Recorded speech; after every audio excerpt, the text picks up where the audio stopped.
What's up, knife nuts? Got a review here today of a really cool knife.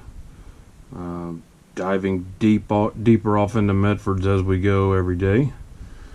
The Medford on Belay.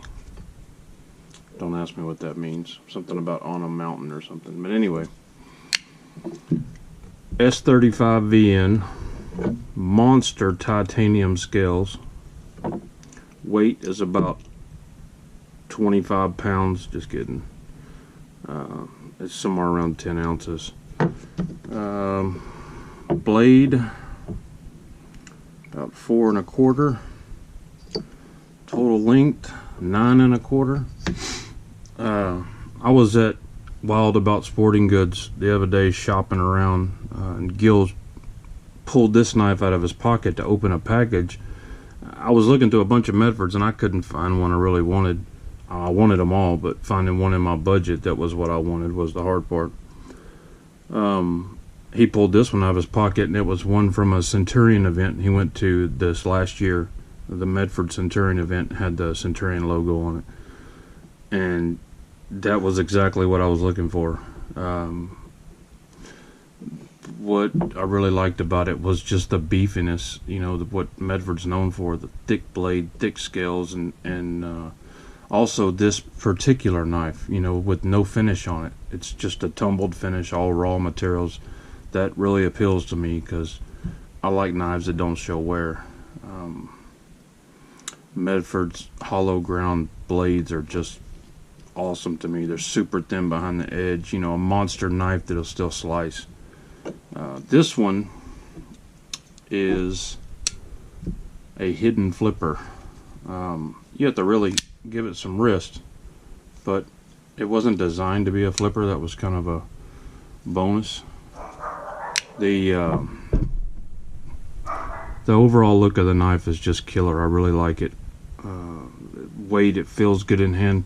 You know, one thing about a Medford is, yeah, they're a little bit heavy, but man, you feel like, you know, you spent some money and you feel like you're getting something for your money. It's not a, you know, a little thin, light, dinky knife that, you know, that doesn't look like it has $50 of materials in it. This knife is, you know, substantial. Let me show you up against the Praetorian Genesis T. I mean, you can see everybody views the Praetorian as a monster knife, and this is the medium size. This is not the large, but you can see how this knife is big, and that's what I like about it. Up against the Sabenza large 21. I mean, it's just a little bit longer than the Sabenza, but significantly heavier, especially with the carbon fiber scales. The Anthem, Benchmade Anthem.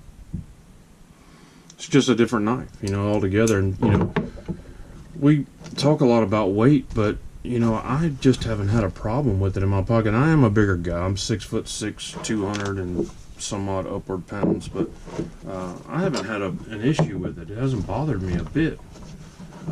This is the, if I can get it out of here, the full-size Praetorian. This is the Scout, the budget model, but this is the military and police version that has the breaker on it. That's one of my favorite knives. I love that knife. You can see how thick the scales are on that knife. Very similar to that knife. This one I really like. It was a surprise that I liked that knife because it's a liner lock, but man, it's just a cool knife for the price. If you're getting into Medfords and the pocket shovel thing is what makes you like it, that Scout is the way to go to start. If the really heaviness bothers you, the really large size bothers you, but you like the look, the Genesis is the way to go. This definitely is not going to be intrusive in your pocket. I mean, it's not a 940, you know, but that's not what you're buying. You're buying that look, you know. There's it up against the ProTech Mordax smooth version. Super cool knife.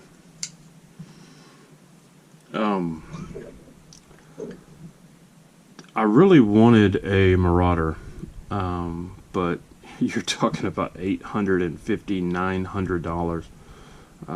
This knife is, you know, sixes. It's $300 cheaper. It's a whole knife cheaper. So, you know, eventually I'll get one, you know, when I can afford it. You know, I can work my way up to it.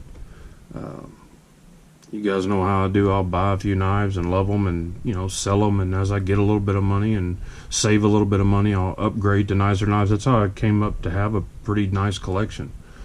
But I don't buy knives and keep them forever. You know, I trade up or trade sideways sometimes. And I really like this cutout in the knife, man. I just think that is extra cool. I don't think I would have been any more happy with the Marauder than I am this. I don't think they make the Marauder right now. I think it's in retirement. Jeff at Medford was telling us the other day. I was talking to him with Gil, the owner of Wild About Sporting Goods, and he was telling us how they're not going to use the word discontinue, and they're not going to discontinue knives. They're going to retire them, and they're going to do that as the demand pulls back, and as they start to hear guys say, "Where's this knife?" You know, and they start to build a need and a want. They're going to make a run of it again. You know, make so many knives and fill that need, and then give it a couple of years and then do it again. And I think that's a great business model.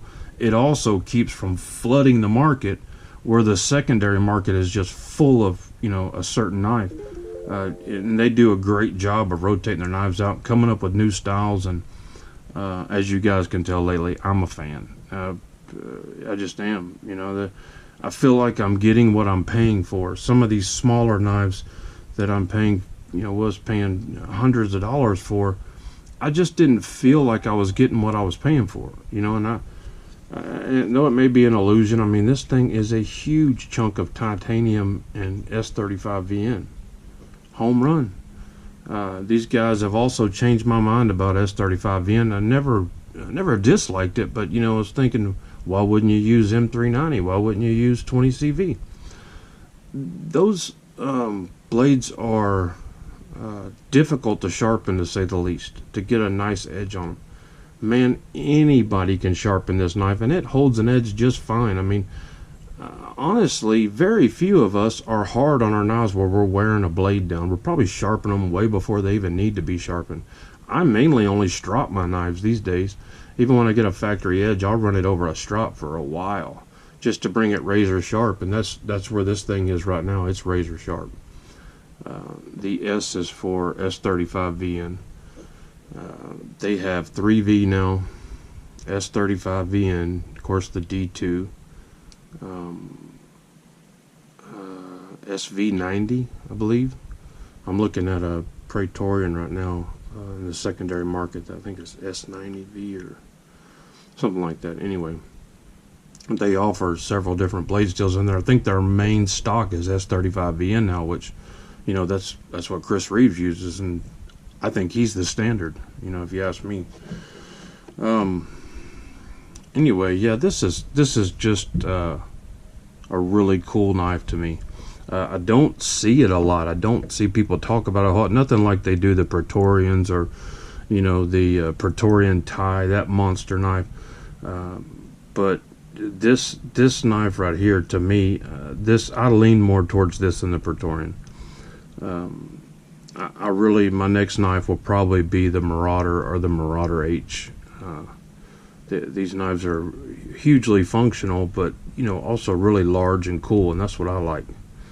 So, anyway, yeah, and you saw my Sabenza, man. I wanted to tell you about that for a second. I put that scale on there, and you would not believe the weight it cut out of this knife. This knife doesn't weigh anything now.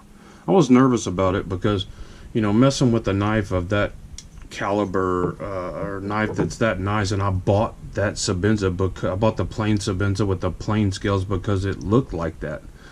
But, you know, you start to carry the thing around, you get the snail trails on it and all this stuff. Next thing you know, it's worth half what you paid for it. So I put that scale up, put this scale on here, and I'm comfortable carrying this knife now. May get a few snail trails on the back, but, you know, hey. But that carbon fiber is just cool looking on there, and I think the action even works better. So if you were considering doing that to your Sabenza, I say go for it. it was a good purchase. Anyway, check out the Belay from Medford Knife and Tool. Hey guys, thanks for watching. Talk to you soon. Bye.